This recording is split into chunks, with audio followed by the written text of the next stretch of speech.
वापस आ गया है।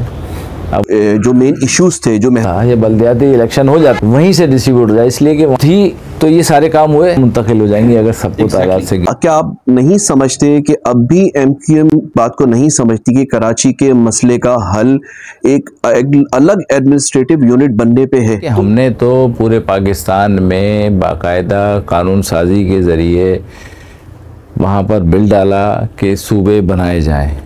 अच्छा, लोगों को सूबा बनाने के लिए पंजाब में तो माँ नज़र नहीं आती ना बाप नज़र आता है, वहाँ तो पीपल्स पार्टी चाहती है कि सूबा बन जाए। और यही बात हम सिंध में करते हैं तो उनकी यहाँ माँ याद आ जाती है उन्हें कि जी ये हमारी माँ है, हम नहीं टूटने देंगे। अरे भाई, हम माँ को कुछ थोड़ी कर रहे हैं। माँ के 5 बच्चे हैं तो 5 बच्चों को आप कहीं ना कहीं तो एडजस्ट करोगे ना, और सब जगह ऐसा होता है। तो उसकी जो तमाम यूनिट्स हैं जो आप कह रहे हैं वो बनाए जाएं, हम भी उसके हक़ में हैं कि बनाए जाएं, इसलिए कि आपसे इतना बड़ा सूबा नहीं चल रहा, आपसे इतने ज़्यादा मसाइल पैदा हो गए कि आपसे वो नहीं चला पा रहे। तो हमने 3 सूबे सिंध के और 4 सूबे पंजाब के और 2 KPK के और इसी तरह 2 सूबे जो है वो बलूचिस्तान के हमने कहे थे कि जी इनको जो है वो एडमिनिस्ट्रेटिव यूनिट बना दिया जाए। और हम थोड़ी कह रहे हैं कि पाकिस्तान खुदा ना खास्ता को टूट रहे हैं सूबे। हाँ, उसकी इंतज़ामिया जो है वो जब हिस्से छोटे हो जाएंगे तो चलाने में आसानी होगी, लोगों को मसाइल उसके बेहतर अंदाज में हल होंगे। हम भी इसके हक़ में हैं कि ऐसा होना चाहिए, लेकिन बहुत सारी रुकावटें हैं। हमने कहा चले पंजाब में हो गया, पंजाब की करारदाद मंजूर हो गई, पंजाब में बना दे, लेकिन आज तक वो भी पंजाब में नहीं बन सका। इसलिए कि देखें, जैसा मैंने पहले भी बोला कि जागीरदार वडेरा कभी नहीं चाहेगा कि उसके हाथ से उसकी रियासत चली जाए। वो जुल्म करके, बदमाशी करके, पैसे की इस्तेमाल करके वो जो है वो इस सिस्टम को तोड़ेगा, और उसने ऐसा किया। आज भी जो कायम है तो पैसे और ताकत पे कायम है। अगर आप लोगों से जाकर पूछें कि वोट किसको देना है तो वो आपको अंदाज़ा होगा कि वो आवाम किसको चाहती है, लेकिन क्योंकि खौफज़दा है, जब भी जो है वो कोई किसी ने सर उठाया है तो उसके पूरे घर को या तो मार दिया या इतना जुल्म किया उसकी जगह पे कि लोग देखकर उससे कांपते हैं। सिंध में क्या है? सिंध में सारे लोग मुखालिफ हैं मेरे हिसाब से, तो सिर्फ क्योंकि वो कमज़ोर हैं, सर उठा नहीं सकते। सर उठाते हैं तो उन्हें मारा जाता है, उन्हें पर केसेस बनाए जाते हैं, झूठे केसेस में ताकों में बंद कर दिया जाता है, मारपीट की जाती है। मतलब बाकायदा जो है वो कच्चे के इलाके में डाकू पाले हुए इन्होंने, और इन सब इनके अपने नामों से वहाँ पलते हैं, उनको बुलाते हैं और बाकायदा जुल्म करवाते हैं। अभी आपने देखा एक वीडियो चली इलेक्शन में अभी मौजूदा में कि जी आपने वोट नहीं दिया तो पानी बंद कर देंगे। सबने देखी वो, तो कोई है बोलने वाला? हाँ, कोई है बोलने वाला कि ये बात क्यों कर रहा है? तो भाई लोगों को जुल्म कर रहा है। कोर्ट कहाँ है, इदारे कहाँ हैं, सब कहाँ है, कुछ भी नहीं हुआ। तो ये जब तक इस सोच को आप ख़त्म नहीं करेंगे पाकिस्तान डेवलप नहीं होगा। और हमें जो है सूबे बनाकर अगर हमें सिस्टम को बेहतर करना है तो सूबों की तरफ हमें जाना होगा, वरना अदरवाइज़ तो जिस तरह चल रहा। देखें ना, कोर्ट में हम गए, कोर्ट से हमने बहुत सारी चीज़ें मांगी, नहीं मिली। हम कोर्ट में गए, मरदमशुमारी का जैसे आपने कहा, मैंने कोर्ट से वहाँ से भी दिया। इख्तियारात का एक फ़ैसला हमारे उसमें आया कि जी इख्तियारात इन शिकों पर किए जाएँ ताकि इसका फ़ायदा हो। लेकिन कोर्ट भी किसी हद तक जो है वो मैनेज है कहीं ना कहीं सियासी तौर पर। मैं सबको नहीं कह रहा, लेकिन लोग मैनेज हैं उसमें। तो अब जब इंसाफ भी मैनेज हो और इंसाफ भी पैसों पे बिकता हो या कहने पे चलता हो तो फिर लोग क्या करें? तो तंग आमद जंग आमद वाली बात होती है। फिर इस सूरत में तो लोग फिर अपने हाथ में कानून लेते हैं, जो हमारे यहाँ हुआ अक्सर ऐसा, और आगे भी अगर यही सूरत हाल चलती रही तो लोग कानून अपने हाथ में लेंगे। तो हमें जो है वो इस तरफ देखना होगा, सोचना होगा, समझना होगा, और हमें लोगों को लेके आगे जाना होगा, उनके हुकूक देने होंगे, तभी हम सर्वाइव कर सकेंगे। अदरवाइज़ तो मुश्किल हो गया पाकिस्तान में जो है ना वो काम करना। अल्लाह करे बेहतर हो। 8 फरवरी के जो इलेक्शंस हुए 2024 के, इसमें जो बदतरीन धांधली हुई है उसको तो दुनिया उस पर चीख रही है, इंटरनेशनल मीडिया चीख रहा है, और जो मुखालिफ जो पार्टियां जिन्होंने विन किया है अब उनके लोग आकर के इस बात को कह रहे हैं और मान रहे हैं कि बदतरीन धांधली हुई है। मतलब पाकिस्तान की तारीख में ऐसी धांधली कभी नहीं हुई। और फिर कमिश्नर रावलपिंडी का एतराफ़ी जुर्म वो आने के बाद तो इस सिचुएशन का समझते हैं जो कराची में हुआ, कराची में भी क्या वही सब कुछ नहीं हुआ? वही शिकायतें कराची में भी हैं। तो आप मुतमईन हैं क्योंकि आप भी इलेक्ट हुए, अब ये उसी मतलब इसी हालिया इलेक्शन में आप मुतमईन हैं कि आपका जेन्युइन वोट बैंक है? दफा जब इलेक्शन आता है तो इसी तरह की चीज़ें पैदा होती हैं। इसी तरह होता है ना हमेशा, कि जो हारता है वो कभी तस्लीम नहीं करता और जो जीत जाता है वो कहता है मैं सही हूँ। तो अब जो हार जाता है वो कोर्ट में जाता है, कोर्ट से जो उसके पास अगर सबूत हैं, जैसे कराची में भी कहा जा रहा है, हाँ फॉर्म 45 मौजूद है, सबूत हैं, तो कोर्ट में जाके पेश करें, 47 कोर्ट में जाके पेश करें, 49 कोर्ट में जाके पेश करें, वो ही फैसला कर पाएंगे ना। मैं और आप तो ज़बानी तौर पर तो सुन रहे हैं कि जी ऐसा हो गया है। अब जब आप कोर्ट में जाएंगे और कोर्ट में आप जा नहीं रहे, आप देख रहे थे वहाँ बैठे हुए कि जी ज़्यादती हो रही है, वहाँ लिख कर देते हैं, वहाँ रिकाउंटिंग करवाते हैं, वो भी नहीं हुआ, चले नहीं हुआ, आपने इलेक्शन कमीशन से रब्ता किया, आपने हाई कोर्ट से रब्ता किया, हाई कोर्ट ने कहा इलेक्शन कमीशन के पास जाएँ, वो ट्रिब्यूनल बनाएगा, वो करेगा, इलेक्शन कमीशन ने रद्द कर दिया, वो ट्रिब्यूनल में जाएंगे। तो ये तो सबूतों की बुनियाद पे ना, ज़बान की बुनियाद पर तो मैं भी सबको ख़राब कहता रहा हूँ, तो उससे क्या फ़र्क पड़ता है भाई। 2018 में क्या हुआ, आज आपकी बात कर रहे हैं, 18 में भी तो यही सब कुछ हुआ।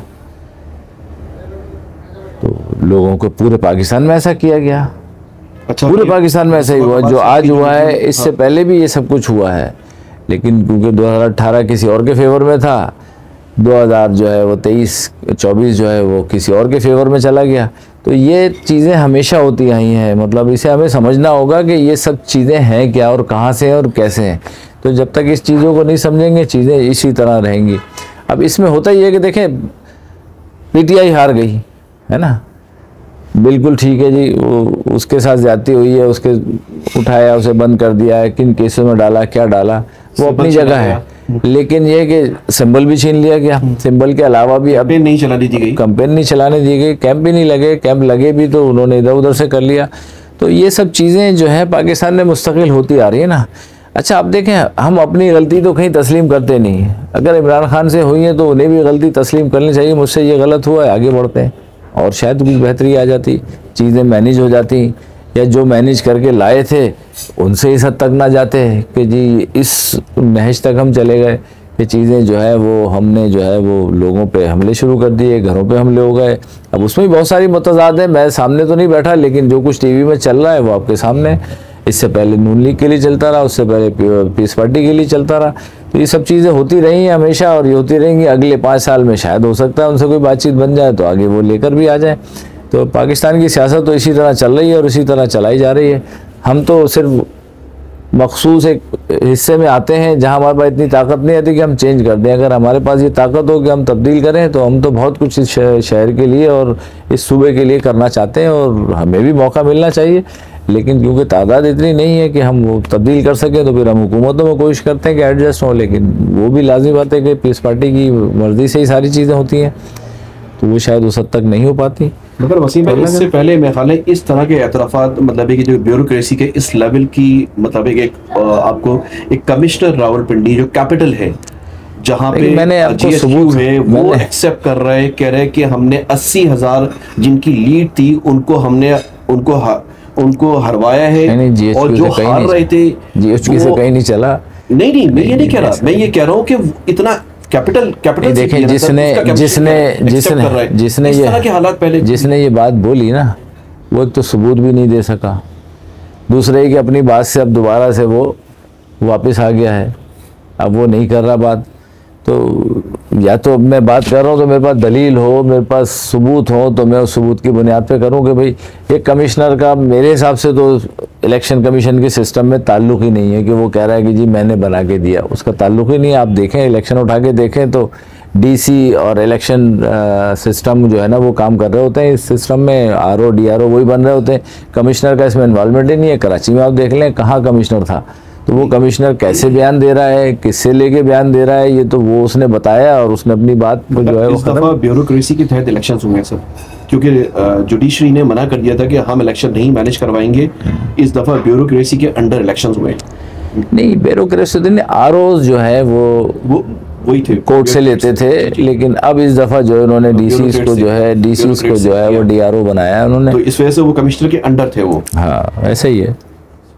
जिस बुनियाद पे MQM की बुनियाद रखी गई और MQM ने तहरीक शुरू की और जिसकी वजह से लोग जोश और जज्बे के साथ जिस तरह की हिमायत MQM को हासिल रही माजी में 30-35 साल में 85 के जिक्र किया आपने, उसके बाद से मेरे ख्याल में पाकिस्तान क्या इंडो पाक में किसी पार्टी के साथ किस लोगों की इतनी सपोर्ट नहीं होगी जो हमने भी देखा अपने जब से हमने होश संभाला। तो उस जो कोर इश्यूज थे जिसमें मैं समझता हूँ, जहाँ तक मुझे याद है, कोटा सिस्टम, ये जो बदतरीन कानून है या सिस्टम है, ये काला कानून, इसको मुतासिबाना कानून कहेंगे, जो शायद दुनिया में कहीं किसी और मुल्क में आपको ये कानून नहीं मिलेगा और पाकिस्तान में किसी और सूबे में नहीं मिलेगा। ये जो बदतरीन मुतासिबाना कानून था, ये एक बुनियाद थी एमक्यूएम की। जो मेन इश्यूज थे, जो महरूमियत थी, उसमें सबसे अहम नारा ये था कि इसको हम दूर करेंगे, कोटा सिस्टम दूर करेंगे। और उसके साथ साथ बिहारियों का, जिससे आपने जिक्र किया, जो ईस्ट पाकिस्तान में थे और कस्मा पुरसी की ज़िंदगी गुजार रहे हैं आज तक, ये जो मेन कोर इश्यूज हैं जो, और बाकी आपने महरूमियों का जिक्र किया, क्या आप इन महरूमियों को दूर कर पाए? आप लोग, हालांकि आप तो मैं बहुत उसमें है, ये देखें, ये बात सही है कि पाकिस्तान में से सिंध में 60% दही और 40% शहरी है। मिसाल तो कहीं नहीं मिलती, ये कहीं किसी पाकिस्तान में, दुनिया में भी कहीं नहीं है। अच्छा, हुआ ये कि हमने जब ये शोर मचाया कि भाई इसको बेहतर किया जाए, सबको इक्वल किया जाए, मेरिट पे लाया जाए, अब सवाल हमारे सामने ये आया, आपके दौर में हमारे सामने सवाल ये आया कि हम किससे मेरिट की बात कर रहे हैं, आया उससे मेरिट की तवक्को हम कर सकते हैं पर लागू होगा? आदमी मेरिट पे लाने वाला अगर खुद मेरिट पे नहीं है तो वो मेरिट लागू नहीं करेगा। तो हमने फिर ये सोचा कि कम से कम 40% तो लोगों को मिल रही है, अगर हमने इसको भी कह दिया ख़त्म करें तो पता चला वो 40% भी जो है वो नहीं मिलेंगी इस डीमेरिट वाले लोगों से। वसीम भाई, वो भी जाली डोमिसाइल बना करके वो 40% भी नहीं मिलता, वो भी वही मैं भी आपको कहने वाला था कि इजहार, मैंने आपको डोमिसाइल का बताया कि इजहार भाई ने केस डाला कोर्ट में, हाई कोर्ट में। अच्छा, वो फैसला तकरीबन हो गया था, फैसला महफूज हो गया, 2 साल बाद फैसला सुनाया, मेरिट का कत्ल कर दिया। यानी ऐसे लोग कि जो सिंध में रहते हैं, जहां वो पैदा हुए हैं, वहां से लाकर यहाँ पर उन्हें जो है वो नौकरियां दी जा रही हैं सिर्फ डोमिसाइल की बुनियाद पर, जबकि उनके डोमिसाइल का यहाँ हक है ही नहीं। डोमिसाइल बनता है बाई बर्थ, वालिदैन का भी, बच्चे का भी, जो जहाँ पैदा होगा। लेकिन उन्होंने उस नाजायज़ और डीसी से जो है वो जाली डोमिसाइल बनाकर यहाँ के 40% कोटे पे भी जो है वो काबिज हो गए और यहाँ की नौकरियाँ इस बच्चे को खा ली। इसमें कोई शक नहीं है कि हमसे भी, हम कहेंगे जी हम फरिश्ते हैं, फरिश्ते नहीं, हमसे भी गलतियाँ हुई हैं। जहाँ लग रहा क्या बंगाल का मसला, कि बंगाल में जो है वो आज भी पाकिस्तानी है, वो हमारे कहने से, जो मैंने बताया कि आपको नवाज शरीफ ने लाके बसाया, वो हमारी ज़िद और हमारी वजह से ही ऐसा हुआ। लेकिन फिर भी वहाँ बहुत सारे लोग रह गए हैं कि जो अभी, लेकिन हमारे पाकिस्तान में इतने मसाइल आ गए, तालिबानाइजेशन हो गई, दीगर फसादात हो गए, धमाके हो गए, फला हो गया, तो उसके बाद से चीज़ें आपकी स्टेबल नहीं रही, ना इकनॉमी स्टेबल रही, ना लोग स्टेबल रहे, ना जहन स्टेबल रहे।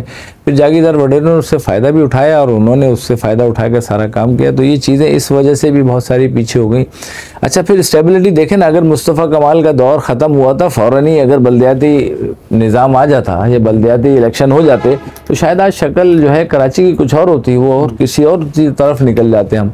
लेकिन उसको ब्रेक किया गया 10 साल बाद। फिर जो है वो गवर्नमेंट ने जो है फौज की तरह हो रहे हैं, किस तरफ जा रहे हैं आपके सामने, इख्तियारात है नहीं, पैसा है नहीं, पानी है नहीं, गैस है नहीं, कचरा उठाने का ठेका अपने पास है, सारे इख्तियारात जो है अपने पास रखे हुए। अच्छा, अभी हमने तीन नुकाती वो डाली है एप्लीकेशन कि भाई हुकूमतें बनने से पहले हमारे पास बल्दियाती निज़ाम मौजूद होना चाहिए। पैसा वफाक से मिलता है तो वो वफाक से पैसा वहीं से डिस्ट्रीब्यूट हो जाए नीचे डिस्ट्रिक्ट तक, डिस्ट्रिक्ट से यूसी तक वहीं से डिस्ट्रीब्यूट हो जाए, इसलिए कि वहाँ से जब यहाँ आ रहा है तो यहाँ पार्क हो जाता है, नीचे नहीं आता।